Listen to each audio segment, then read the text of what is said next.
Okay, I'm gonna check my hair. You gotta check yours? What's left of it?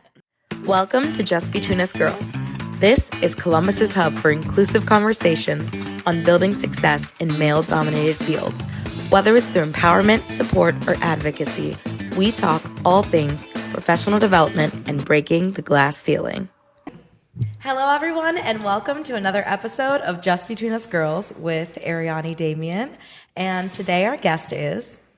Ralph Smithers Jr., not a girl. He him. him. But no, it's exciting to be here with you, especially on this podcast. Thank you so much, Ralph. I'm really, really excited about this as well. So as you all know, I'm with Thompson Restoration Associates, and today I'm super, super excited to be joined by a fellow person in my industry, specific to insurance. Ralph, do you want to tell me a little bit about what you do and who you do it for? Thank you. So I am the Assistant Vice President of Diversity, Equity, Inclusion, and Community Engagement. I think that that's at least 4 different things that I just named, so it's quite a bit. But I do all of that for Encova Insurance, where I've been for many, many years after a long career as an underwriter and some other roles along the way. And my role, there's 2 parts of it. One is to make sure that we are maximizing our efforts to get the business case from diversity, equity, and inclusion that exists, as well as managing the Encova Foundation of Ohio. Fantastic. And it's actually super excited to be joined by another person at a company that is locally founded and locally based. I personally am a huge fan and proponent for, as I'm sure that you are, just based off of your long resume of community engagement, that working with and for companies that are local and really, really have that local feel, it's different, right? It sure it's different. It sure is. In fact, that was way back when I was kind of looking for my first real job out of college. That was really a criteria for me. I wanted to be... Me too. Me too. I only worked for small family-owned companies. Yeah, and while our company would not be considered family-owned, mutual companies are owned by their policyholders. Yeah. And, I really wanted and still feel that way to be with an organization that's connected to the community that I'm part of, that is engaged with the community that I'm part of. And you can tell when you're working with a company that's got a local touch versus one that's in some remote area that may not really care about you as a customer and maybe even as an employee. So yeah, well, the policies usually reflect that kind of thing, right? Like you can definitely hear, see, and almost feel what the intimacy that comes with being able to 2 doors down talk to the person that's making all the rules and deciding what your company does and doesn't do. Yeah, it makes a huge difference when you're able to work in an organization where the people that are making decisions about your livelihood are people that actually know who you are or have seen you before. So absolutely. So that's was something that I am been very blessed with through the years to have that. Yeah. If things look or sound a little different to you today, it's because one of the amazing things that Ralph actually does is have a slew of, I don't even know that I would call them hobbies. Like you have invested quite amount of time, money, and things. So we're actually using Ralph's equipment today that I'm so excited, and I feel so privileged that you were like, you know what, I will sound engineer this whole episode. I will do this. Well, I hope no one is disappointed for sure. But I have to tell you, I'm not only a subscriber to this podcast, I listen to it. I just really enjoy your social media presence and your influence, and I am so honored to be a part of this.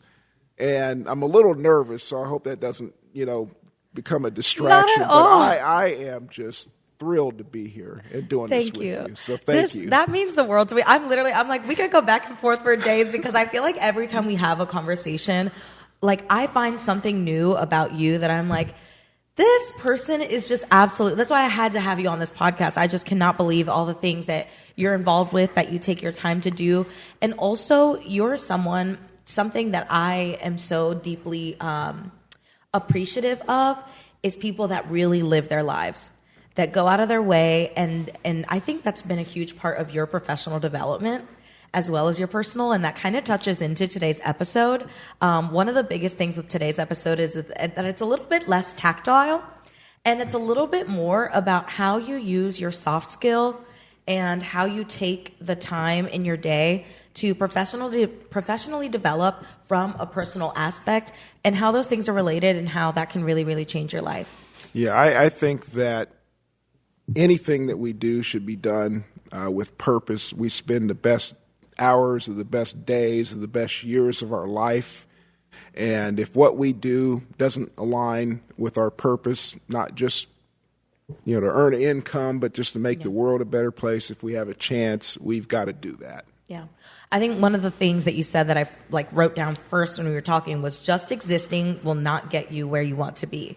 No, it's not a way to live. It's not a way to live. You're Yeah. existing. You're not living. And that kind of really goes into today's conversation, especially with how you even got into your role at Encova. Because that's a big, that's a carrier. That's literally an insurance carrier here in Columbus and beyond. You guys are pretty much doing all of the Mid-Atlantic, Midwest region, right? Mm-hmm. And you started out as an underwriter with them. I sure did. So my insurance career actually started as a college student. That's how I got into insurance. I was working in retail, and I didn't enjoy that at all. I didn't like the hours.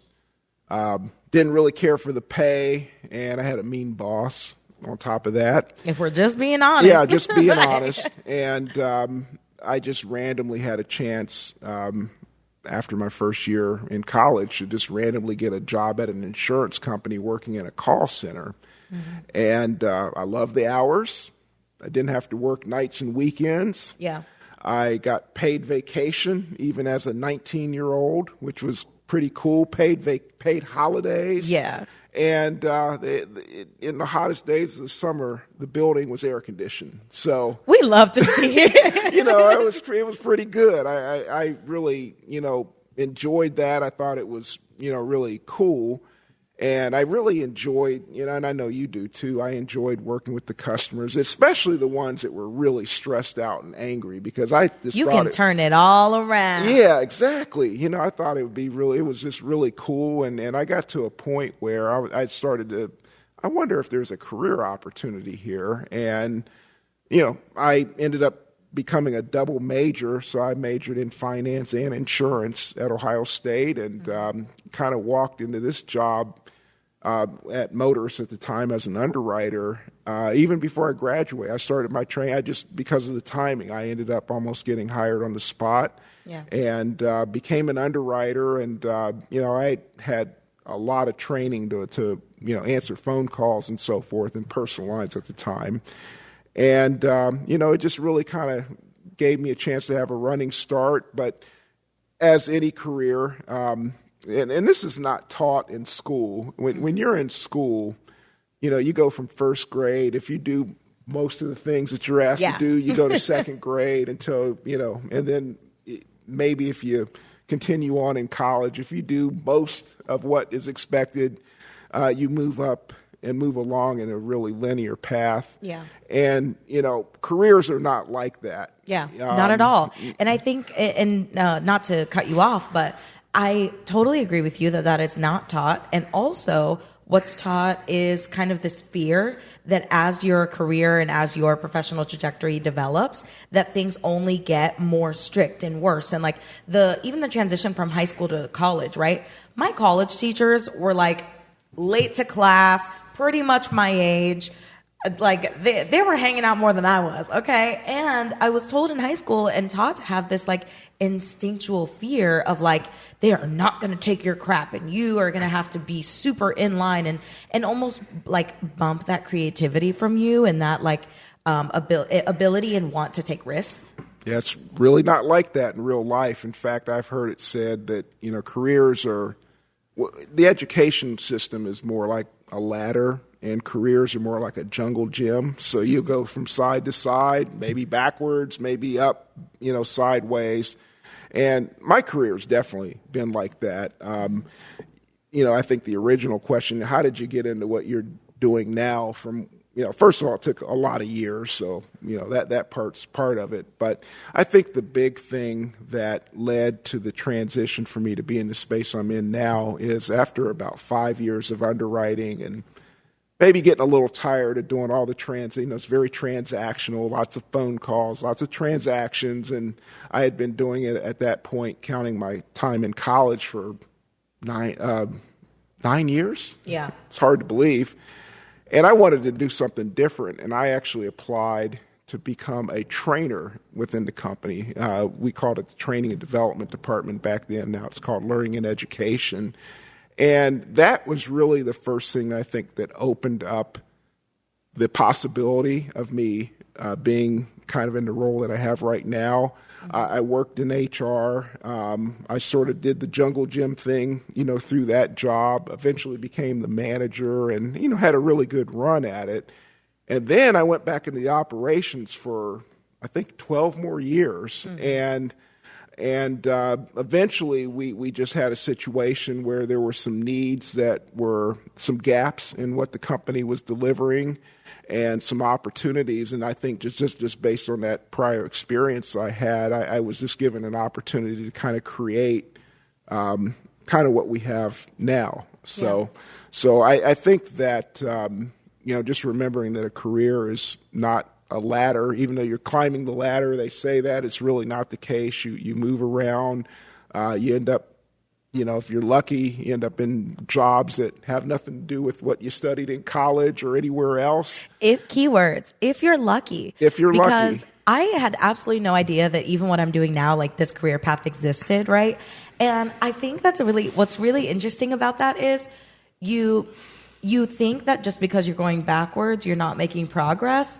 But movement is movement, right? Like movement is whatever that growth you can't even quantify if you didn't expect it.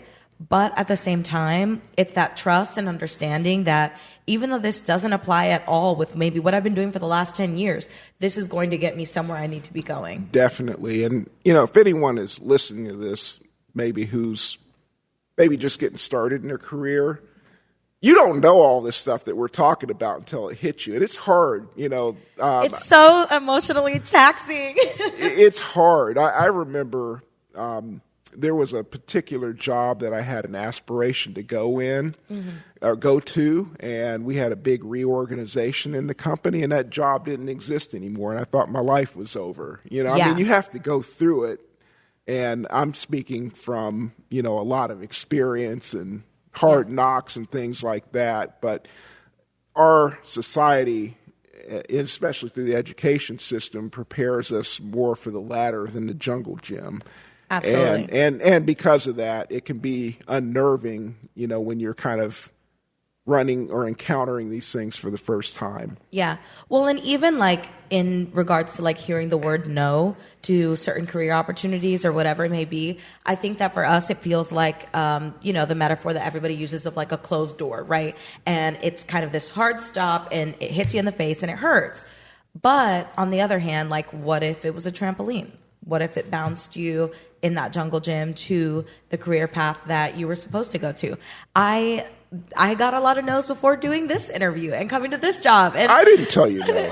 Not this interview. Not this interview. Okay. But like the fact that there were so many things that I thought the same thing. Like I got fired from, I have not told this story often. I got fired from Buffalo Wild Wings. It was one of my first college jobs that I was like, okay, we're working for all these local small companies. Let's try something a little bit bigger and just see if we can't dip into these corporate dollars. And I got red carded as a server, which means that I basically, one of the like inspectors for the city, was coming around seeing if anybody would serve him alcohol looking underage. And I do want to preface this with, that man did not look underage to me. Age is a social conscript and a random thing. And if you're younger, hey, when I was in first grade, the sixth graders look like adults, right? Yes. No, oh my gosh. The amount of like teenagers and stuff that call me ma'am, and I'm like, I am just as young and hip as you are. But like I had gotten red carded for walking away, thinking that this client was, older than the drinking age. And I got fired that day. It was the first job I ever got fired from and the only job I ever got fired from. But it felt like the end of my world. I had my first apartment at the time. I was like, how am I going to pay my rent? And I've always had multiple jobs. But for me, it was just the fact that like now it was like a stain on my adult report card, right? Like you've gotten fired from somewhere. It went on your permanent record. Yeah, right. Which doesn't exist. No. Exactly. But you think that way. And that ended up lunging me into just taking on more hours at the medical facility I worked at. And that led to way more opportunities, which was fantastic.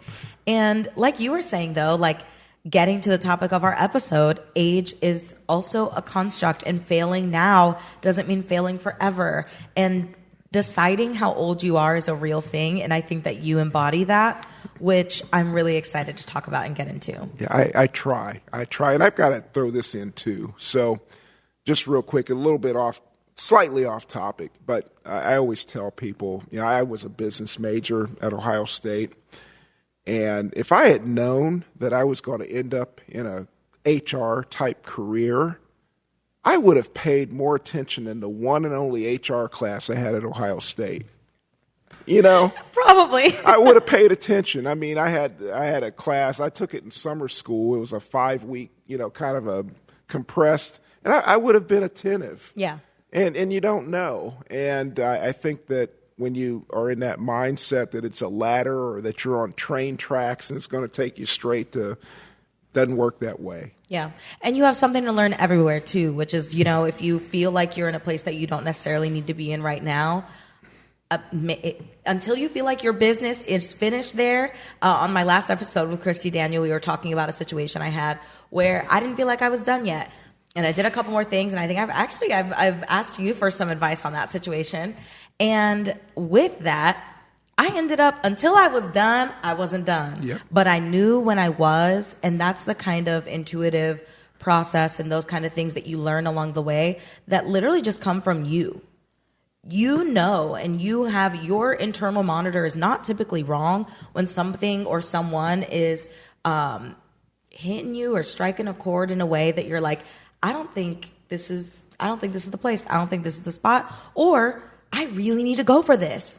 This may seem totally out of left field, but I really need to go for this. It's definitely a journey. Like I said, we've talked about, I don't think our society really prepares you that way because everything is so linear and structured, but that's not the reality of it. But the sooner you recognize that and you start to get involved in things that are in alignment with your passions and you mitigate the fear, which, I'm still working on too. Yeah.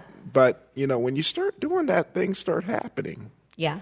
And with that too, I think that sometimes we stop ourselves from doing things out of not knowing if you're going to have the capacity, right? Right. And so I think that leads into a little conversation around when you are wanting to get involved with things and you sit on a ton of boards. And I just respect how much time you have really dedicated to the passion projects that you have and the things that are really important to you outside of your direct role at Encova, right? With that, how do you feel like passion fuels your planner? How do you feel like you make this extra time? You have kids. You make time to go ride the bike every morning in your Google lenses, which I cannot wait for you guys to just see this man's content. Whenever you go to look up Ralph Smithers, you're just going to have a heyday. But how do you make that time? How do you decide and not let fear of capacity stop you from doing things?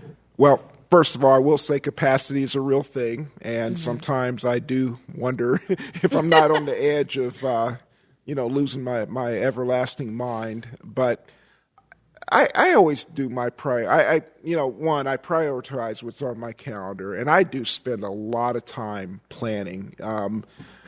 I'm not as spontaneous as maybe as I would like to be, but I'll spend a significant amount of time every week looking at my calendar, figuring out where I'm supposed to be. If I'm running real close between engagements, okay, when do I need to leave? How do I manage that? I do think about that. Like more on like a weekly and monthly basis, I try to figure out how I'm going to, navigate for one. And then as far as what I put on my calendar, because I basically go where my calendar tells me to go. I'm the same way. Yeah. And that brought a point up for me that I can't wait to get into. I can't wait for you to ask. But I would also say that I always prioritize people over anything else. Yeah. So, if you're kind of in a decision where I've got to do something that's related to people or something that's related to a process, I'm always going to choose people.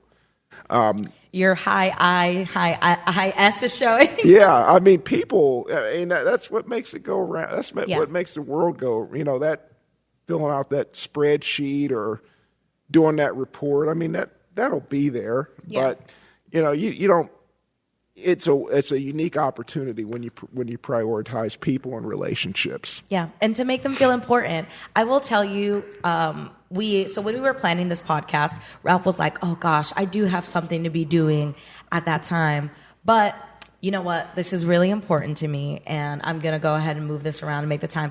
And I'll tell you, even hearing that from you, I was like, "Oh my God, thank you." Well, you're important. Thank you. Right? Thank you. I mean, you're important. And, like I said, I am a subscriber and I am a listener. And I'm paying attention. And I'm like, I get to be a part of that?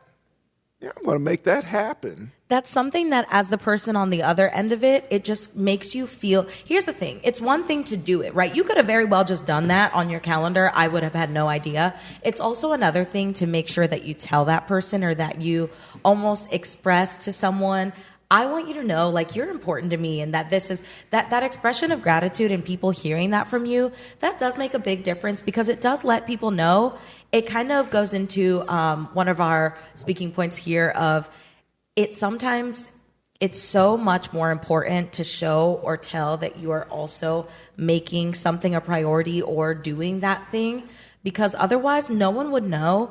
And it's important, if you want people to resonate your name with a certain thing, that you avidly talk about that thing or what is important to you or what matters to you, because otherwise how will we know? Exactly. And I have to share this with you. So, most of what I've learned is, through hard knocks or experience. But, there are, especially when you have a community type job, there are so many times that I need to there's 3 things happening in the same evening, and I've got to figure out, I really need to be at all 3.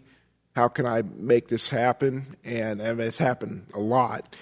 And one of the things, and I don't ever want anyone to think, well, I'm too busy for you, or feel bad that I had to do this, that, or the other to be here. But I found that if I can communicate, hey, I'm going to be able to make an appearance, but I've got to be at such and such, and yes. You're really important.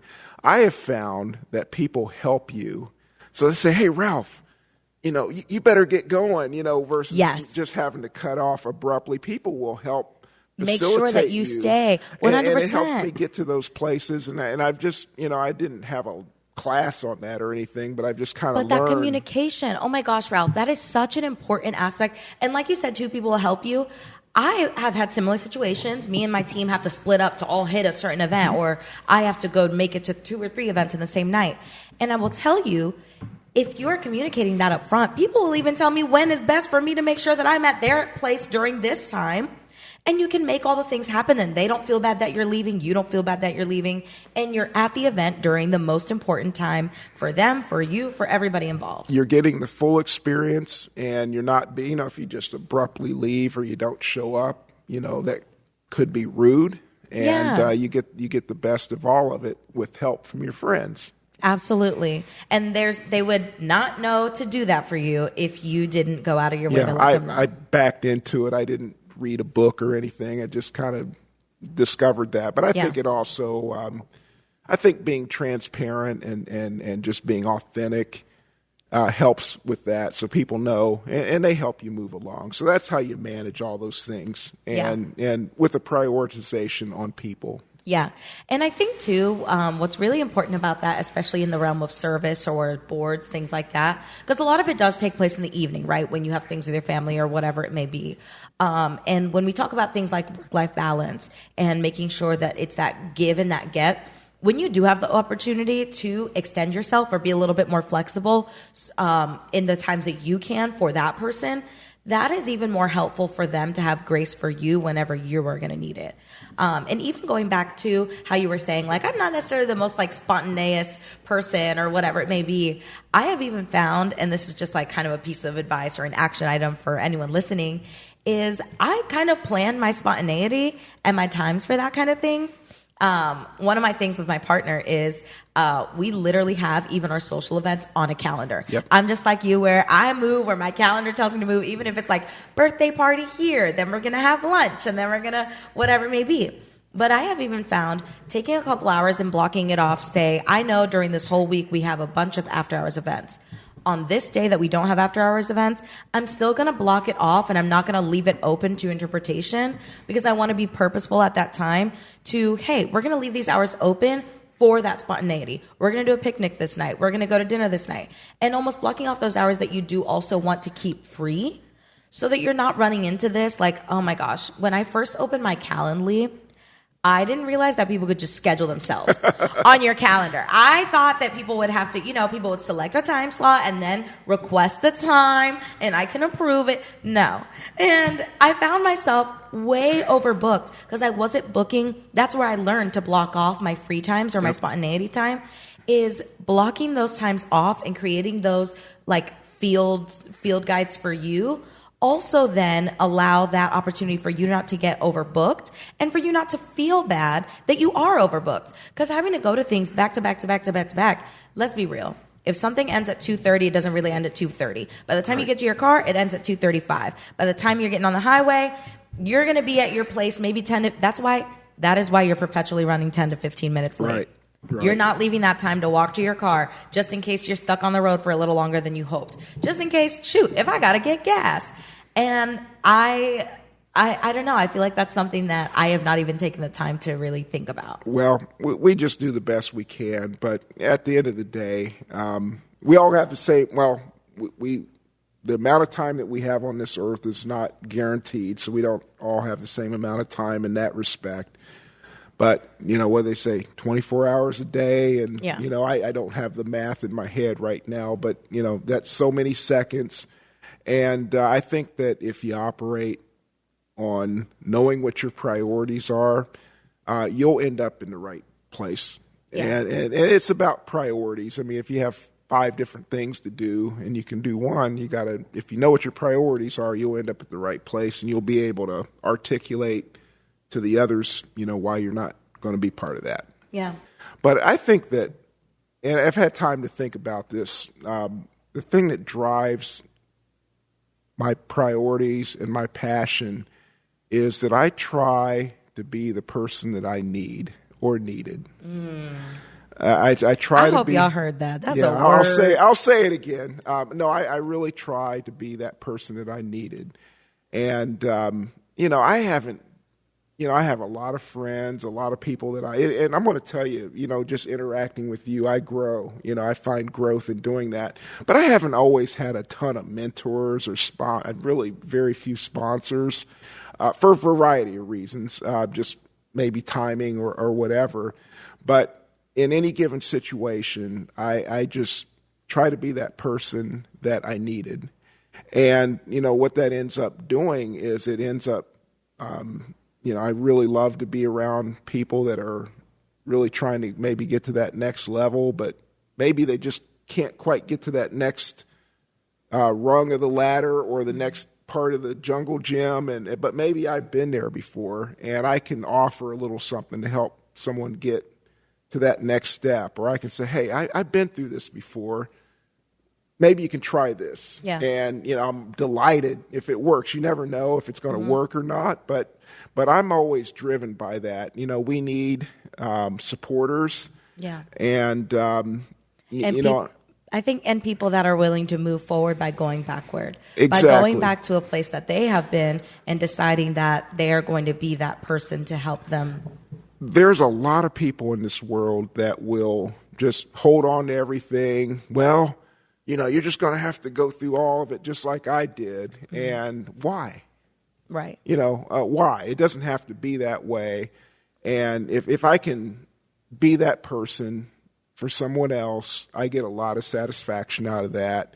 And I form new relationships, new friends, and my life is multiple times better because of it. And there are just so many people that are, I consider family that, that may be how it started. And then I learn along the way. Yeah. And that's how I can be on this podcast, I will tell you, Ralph, something that really I appreciate about watching someone like you is that you feel well-rounded. You feel like someone that, like, you go on your bike rides, you go and you have all this equipment and you do these, like, I found out all these different things that Ralph is a part of and does, and like helps shoot like drone videos for his friends and things like that. And I feel like even those things outside of your work, though, are extending even the amount of time that you're going to be part of our workforce and community, and being a person that is really service oriented in that way.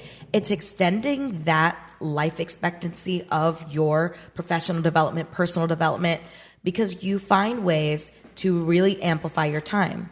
Well, thank you. And it's a tremendous honor. And what I'll just say is that the day that I stop learning will be the day that I stop breathing.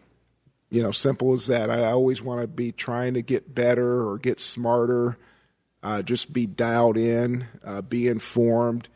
And I don't give people advice. I'll give a perspective. But one thing that I will offer as advice is that one should never be defined by their job.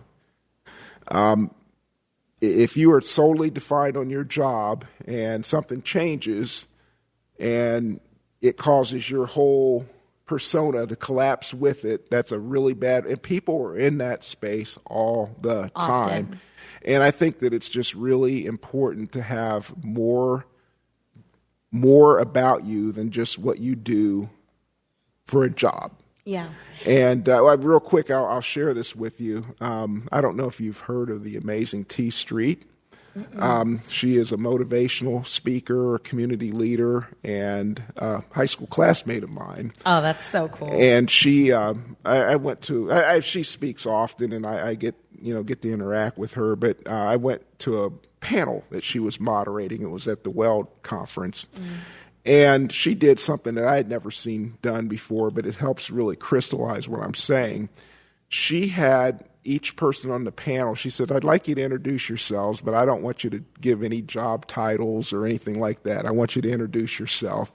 And, when you think of it like that, if you struggle to say who you are and what you're all about without saying this is the job that I have, or just, I'm going to read you my LinkedIn profile, that could be a red flag for, future issues. And I guess that just really wanting to avoid being defined by the day job, trying to be the person that I've needed, along the way, and, just try to leave things better than you found them. That's, if there's three things that kind of drive me that just come to my head as we're talking, I think that would be it. I got to tell you, that is really something. A couple years ago, I found myself in a position where a lot of the conversations I was having, or ways that I would introduce myself, were really kind of through my job or through my partner, and not necessarily directly associated with what I was doing outside of those things, right? And that is really what fueled me getting involved more on the nonprofit side, doing the social media stuff, the community engagement, these kind of things. And I will say that it was really interesting to find, I felt like I didn't have a place to start.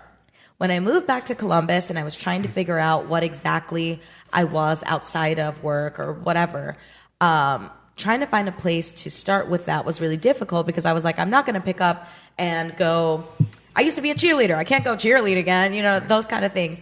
But if you just go out and try to maybe at least do one new thing a week, or set a goal of, I'm going to go out. There's a place I've been eyeing for a while. I'm going to go pour a candle. I'm going to go paint and sip. I'm going to go play some pickleball. Like things that you just wouldn't typically make the time for.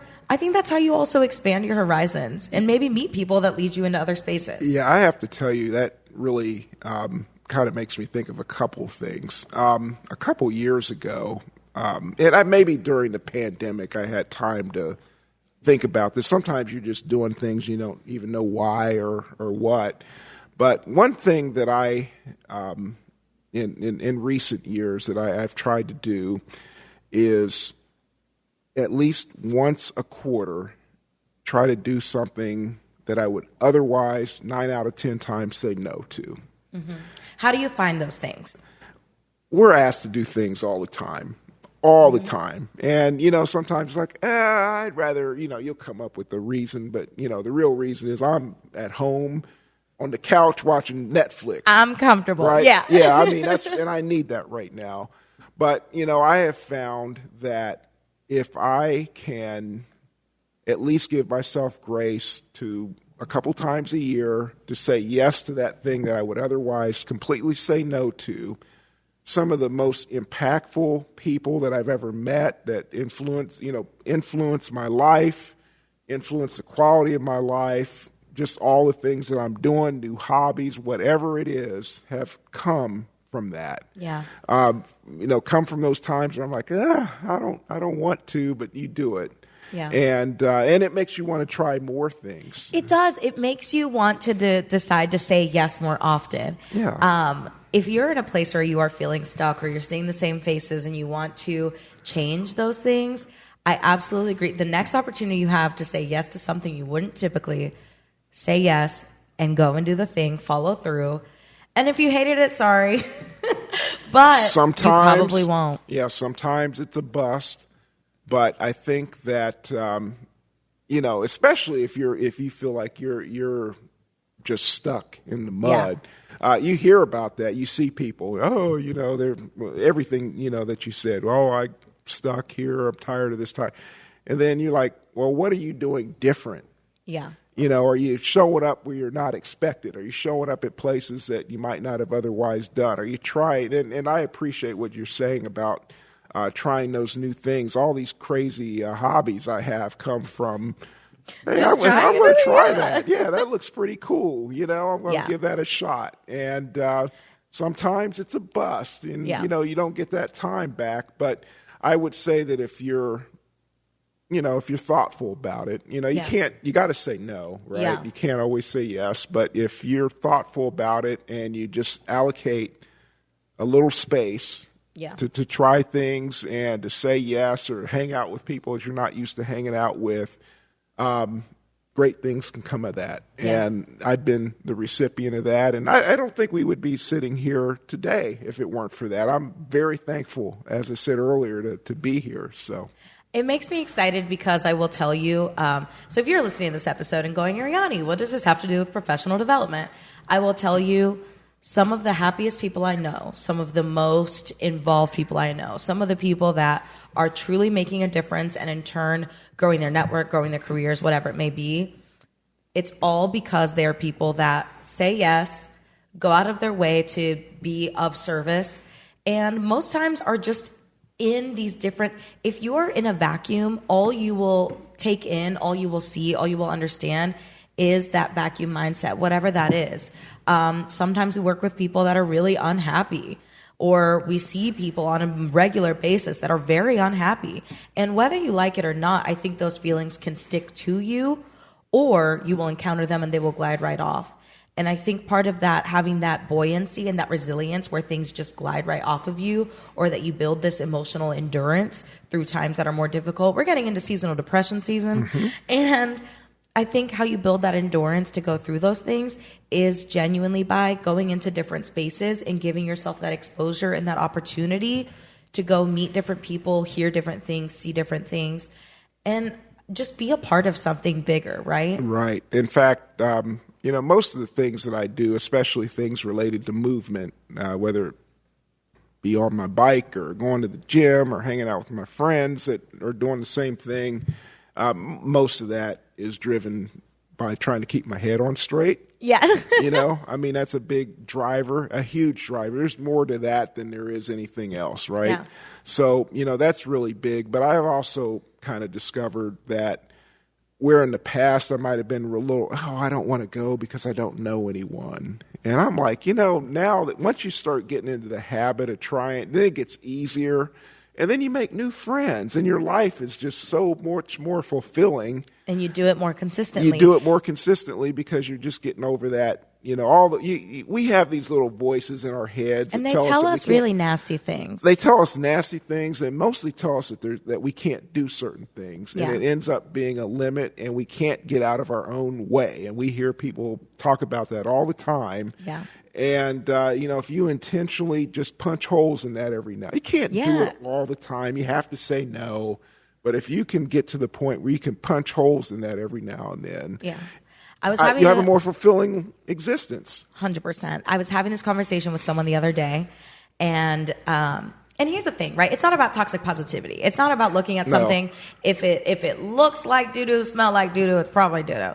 But if you are able to see a glimmer of hope, opportunity, or something that you feel drawn to, and you're just getting in your own way, it's about having the positivity and mindset to be able to decide that you're not going to be in that space. I was having a conversation with someone the other day that was like, well, I don't want to, it was regarding going and like stopping and introducing themselves to some potential business partners and, making themselves just a little bit more known among a certain clientele.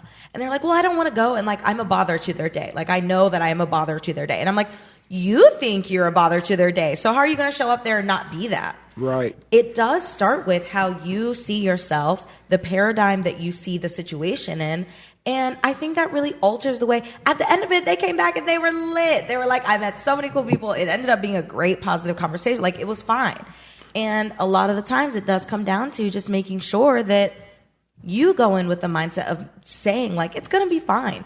I'm going to have a good time. They're going to have a good time. And even if we, I a lot of the times, and call it Delulu, whatever. I think that what you go in with and what you decide offhand is typically what will happen on the other end of it. Absolutely. You set up, it's an upfront contract with yourself and with the event or situation, and you get to draw that contract up. Expectations definitely drive outcomes. Period. End stop. One of the things I got to do at one part of my career, I used to do sales training for our agents. And there was a study, and I don't know if it was a real study or if it was just an example to get everyone fired up. But in this context, there was one group that was asked to sell a product, and they were told that it was worth, say, $3.50. And then there was another group that was asked to sell the same product, but they were told it was $7. Guess what Group A sold their product for? When they thought it was $3, guess what they sold it for? Probably like $3. Yeah. Like the same. The $7 group, $7. Expectations definitely drive. Now, you have to be realistic about things. Right, We're always. not, you said Delulu a few times. I mean, you have to kind of be in touch with, with reality and with what people, where people are. But, the fact is that our expectations definitely drive our outcomes. Yeah. And, we can choose. And, it leaves room for potentially getting disappointed, and our expectations need to be informed. They've got to be realistic. Yes. But we can't let that little voice in our head limit what we could potentially do. I agree. Well, I hope that this episode met your expectations. And Ralph, this has been beyond mine. Like I said, every conversation that we have, I feel like I learned something. I feel like we have this energy, and that's why I was so excited to bring that energy to this podcast. And I can't thank you enough. Like, not only did he come on, but then he comes and brings this equipment, and he's like, I'm going to add value to this. And, I hope. Yeah, absolutely. And that is something that we just did this conference, and it was talking about the Ritz-Carlton factor and how we can do these small little things that sprinkle extra joy or add a layer of just showing someone that you are listening or that you care.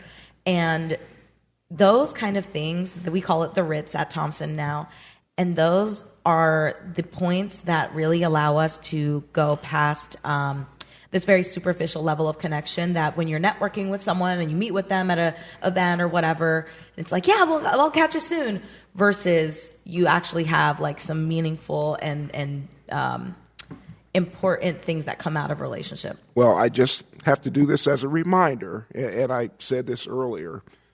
I'm a subscriber, right? I listen to this. You. I listen to the other podcasts you've done. I'm a subscriber. I always am excited when I see another one has been released. I am just so thoroughly impressed with how the energy that you project and the influence that you have and all the different channels that you touch. And to have a chance to be here is just the coolest thing ever. And I am so grateful. So thank you. And I just hope that, whoever gets to listen to this feels like it was worth their time. I agree. Thank you so much. I can't even, if I get into it with you, we'll do this for hours. Thank you so much. I can't tell you that enough. And again, thank you for joining us. We have finally surpassed 500 subscribers, and we're so excited about it. This has been such an incredible experience, and I'm so excited for all the remaining guests and all the guests that we have had. This has been such a great opportunity for connection throughout our industry, which is just what I wanted to do here. This has been an episode that's a little bit different because it's about some of the more, I think, the softer side of our professional development, which is really understanding how we can expand our capacity and how we can have a relationship with emotional endurance that allows us to grow in a lot of different ways. So thank you for joining us. Don't forget to like, subscribe, and all of the things. And Ralph, thank you again. And I'll see you guys on the next episode. Yay! Okay, cool. God, thank you so much. I feel like I'm going to cry every time we get it. That was awesome.